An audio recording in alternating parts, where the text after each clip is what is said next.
నమస్తే welcome to our channel. YCP అధినేత జగన్మోహన్ రెడ్డికి చాలా కాలంగా పిఏగా వ్యవహరిస్తున్న కె నాగేశ్వర్ రెడ్డిపై పోలీస్ కేసు నమోదైంది. నాగేశ్వర్ రెడ్డిని అంతా కేఎన్ఆర్ అని పిలుచుకుంటూ ఉంటారు. జగన్ వెంట నిత్యం తిరుగాడే ఇతగాడు జగన్కు పిఏ కంటే కూడా ఎక్కువగా పనులు చేసి పెడుతూ ఉంటారని వైసీపీ వర్గాలే చెప్పుకుంటాయి. ఇక జగన్తో ఏ పని కావాలన్నా ముందుగా కేఎన్ఆర్ను కలవాలని, కేఎన్ఆర్ సరే అంటేనే జగన్ దర్శనం దొరుకుతుందని, కేఎన్ఆర్ నో అంటే జగన్ దరిదాపులకు కూడా వెళ్లలేరన్న వాదన లేకపోలేదు. అంతేకాకుండా కేఎన్ఆర్ చెబితేనే జగన్ ఏ పనైనా చేస్తారన్న వాదన కూడా ఉంది. అలాంటి కేఎన్ఆర్పై ఇప్పుడు ఏకంగా పోలీసులు కేసు నమోదు చేశారు. అది కూడా చీటింగ్ కేసు. జగన్ పిఏపై ఏకంగా చీటింగ్ కేసు నమోదైన వ్యవహారం ఇప్పుడు నిజంగానే వైరల్గా మారింది. ఈ వ్యవహారం గురించి కాస్తంత లోతుగా వెళితే మొబైల్ ఫోన్ల విక్రయ సంస్థ సంగీత మొబైల్స్కు చెందిన బెంగళూరులోని 2వ స్టేజ్ స్టోర్కు చెందిన మేనేజర్ రాజేష్ ఫిర్యాదు మేరకు బసశంకరి పోలీస్ స్టేషన్లో కేఎన్ఆర్పై కేసు నమోదైంది.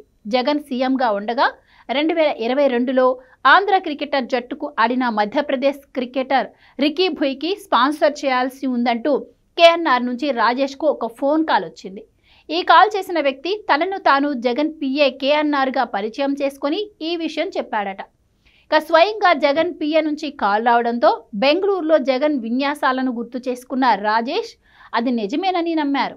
ఈ క్రమంలో 2022 మే నెల 10, 11 తేదీల్లో 2 విడతలుగా మొత్తం 10.40 లక్షలను కేఎన్ఆర్ చెప్పిన బ్యాంకు ఖాతాలో జమ చేశారు. ఆ తర్వాత కొంతకాలం పాటు రాజేష్ ఆ విషయాన్ని మర్చిపోయారు. అయితే తమ సంస్థ ప్రమోషన్ వ్యవహారాల్లో భాగంగా సెలబ్రిటీలు అవసరమన్న భావనతో కేఎన్ఆర్ కు రాజేష్ ఫోన్ చేయగా ఆ నెంబర్ అందుబాటులోకి రాలేదు. దీంతో అనుమానం వచ్చిన రాజేష్ జగన్ సన్నిహితుల వద్ద ఈ విషయంపై ఆరా తీశారు. ఈ క్రమంలో జగన్ వద్ద కేఎన్ఆర్ అనే పేరున్న పిఏలు ఎవరూ లేరన్న విషయం తేలింది. తాను మోసపోయానని గ్రహించిన రాజేష్ నేరుగా బసశంకరి పోలీస్ స్టేషన్ కు వెళ్లి జరిగిన విషయాన్ని వివరించారు. పోలీసుల సూచన మేరకు ఆయన జరిగిన వ్యవహారం మొత్తాన్ని ఓ ఫిర్యాదుగా అందజేశారు. దీంతో కేఎన్ఆర్ పేరిట మోసం జరిగింది అంటూ బసశంకరి పోలీసులు కేసు నమోదు చేశారు. అయినా రాజేష్ కు ఈ కాల్ చేసింది ఎవరు అన్నది ఇప్పుడు ప్రశ్నార్థకంగా మారింది. బసశంకరి పోలీసులు ఇదే మిస్టరీని ఛేదించే పనిలో పడిపోయారు. వాస్తవానికి జగన్ సీఎంగా ఉండగా ఆయన పేరు చెప్పుకొని వైసీపీ నేతలు పెద్ద ఎత్తున అక్రమాలకు పాల్పడ్డారు. జగన్కు తెలిసి కొందరు స్వైర విహారం చేయగా జగన్కు తెలియకుండా ఇంకా చాలా మంది ఇలా అందిన కాడికి దండుకున్నారన్న వాదనలు లేకపోలేదు. జగన్ జమానాలో అంతులేని అక్రమాలు జరగగా అవన్నీ వైసీపీ అధికారం నుంచి దిగిపోగానే ఒక్కొక్కటిగా బయటకు వస్తున్నాయి.